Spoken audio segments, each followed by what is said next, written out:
এই মুহূর্তে আছি আমি উত্তরা 7 নম্বর সেক্টরে এবং এই 7 নম্বর সেক্টরে এই মুহূর্তে কিন্তু চারিদিক থেকে আগুন জ্বলছে। এইদিকে ছাত্ররা লাঠিসোঁটা নিয়ে আসছে এবং ওইদিকে ছাত্রলীগের কর্মী বলছে, দলীয় কর্মীরা, এখানকার মানুষ বলছে যে দলীয় কর্মীরা এগিয়ে আসছে। উত্তরা 7 নম্বর সেক্টরে রাস্তা বন্ধ করে দেওয়া হয়েছে এবং চারিদিকে কালো ধোঁয়ায় ছেয়ে গেছে আগুন রাস্তার উপরে এবং এই মুহূর্তে একটি সংঘর্ষের ব্যাপক সম্ভাবনা আমরা দেখতে পাচ্ছি। আমরা গুলির শব্দ শুনতে পাচ্ছি, কিন্তু একটি দ্বিমুখী সংঘর্ষের সম্ভাবনা কিন্তু আমরা এখানে দেখতে পাচ্ছি যে উত্তরা ঠিক 7 নম্বর সেক্টরের স্বপ্নের মোড়টা, যেটা রাস্তা থেকে ফুটওভার ব্রিজ থেকে একটু ভেতরে, রাস্তায় দাউ দাউ করে আগুন জ্বলছে এবং দুই পক্ষ মুখোমুখি অবস্থানে রয়েছে।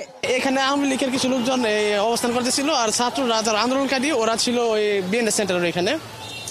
পরে পূর্ব থানার ওই দিক থেকে আমরা একটা মিছিল আসলো, কিছু লোকজন আসার পরে ওরা একটা হিরিক মারার পরে ওরাও আসলো, তখন একটু গন্ডগোল লেগে গেল। ভাই গুলি করছে বলতে আমরা একটু আগে টঙ্গি গেছি, টঙ্গির থেকে আসতেছি, এখানে দেখতেছি যে গোলাগুলি চলতেছে। এখন আমরা তো সাধারণ মানুষ, লোকজন সব আগুন বেগুন জ্বালাইতেছে পুরা। আমি পিছে জোরে জোরে যাইছি পড়ছি, প্রচুর গ্যাঞ্জাম চলতেছে। Excuse me, don't you fear?